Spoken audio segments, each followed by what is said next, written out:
guys, marami man nagtatanong kung paano ba lulutuin yung ano daw, yung mula umpisa. Ano gagawin? Kaya ito pinapakita ko. Ito ay calabash fruit o tinatawag namin dito na miracle fruit. Tinatawag siya na miracle fruit kasi marami daw sakit gumagaling ayon sa nakainom nito. Sikat ito sa Mindanao.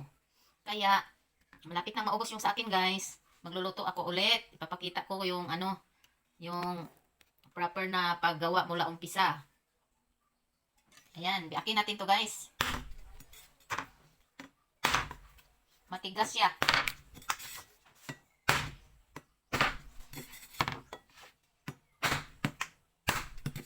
Dahan-dahan lang guys. Ayan, lapit na mabiak.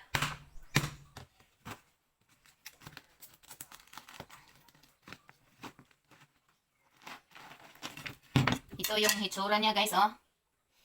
Yung balat niya guys, pag ganito yung kulay ng balat guys, ano, mature na to. Ito na yung maganda lulutuin kasi ano, nasakto na sa edad. Kuskusin natin siya guys. Kuskusin ko, dito ko ilagay, dito ako magluto.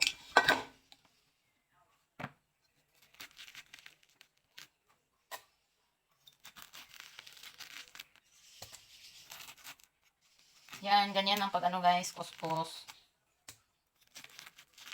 Madami siyang ano, liso. Hayaan mo lang yan. Madali lang itong itanim guys, yung ano lang, yung sanga. Yung stem niya. Tanim mo, dali lang mabuhay.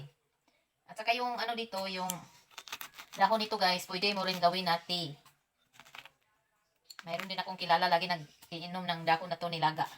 Kasi bumaba daw yung ano niya, sugar at saka yung may ano din, may isa pa rin akong kilala na nagsabi na yung nagka-UTI siya guys, ito daw dahon na to yung nilaga. Ininom niya yung dahon nilaga, ginawang tea. Kaya maraming kagamitan itong ano na to. Itong kalabas. Sa dahon at saka yung sa ano, bunga. Inano lang yung iba kay pinabayaan lang mahulog. Hindi nila alam yung gagawin. Maraming nagbibenta dito sa ano guys, mahal pa naman. May nakita ko sa ano, online. Ano ito, marami itong health benefits. I-research nyo sa ano. I-research nyo lang sa internet. Kung gusto nyong ano, maraming karagdagan na informasyon. Ayan, mag-research na lang kayo guys. Yung isa guys, tapos na. Ito na naman yung inano ko, kinayod ko.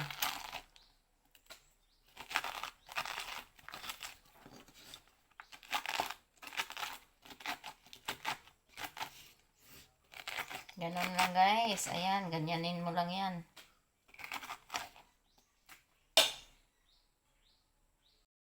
Ayan guys, isa lang na natin sa mahinang apoy at takpan. Ayan guys, nire-research ko sa ano, sa Google, sa Wikipedia, yung benefits ng calabash fruit. Ayan, sabi dito, did you know that calabash fruit is rich in vitamin C, calcium, and other nutrients? Read more. Calabash fruit is not as popular as other exotic fruits here in Philippines. This fruit, also called the battle gourd, is widely cultivated in South America and Africa and mainly used as an ornamental plant, and the dried fruit, specifically the outer skin or shell, is used as a container or vessel for a liquid and food. Yung ano guys, yung balat niya ginagawa niyang lagayan ng mga food guys. Dito guys, oh, research niyo dito guys, oh.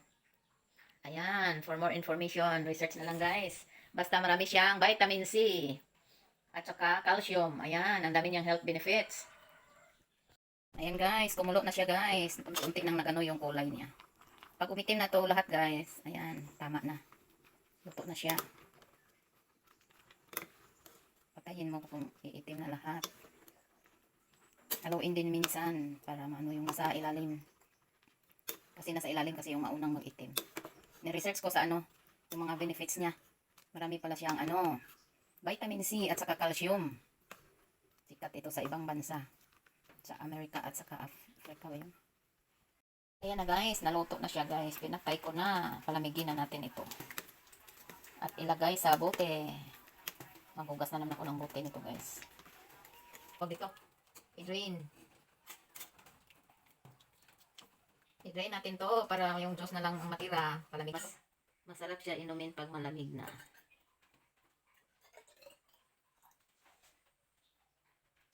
Yan, dahan-dahan lang natin lagay guys. Ito lang yung nagawa ko sa isang bunga.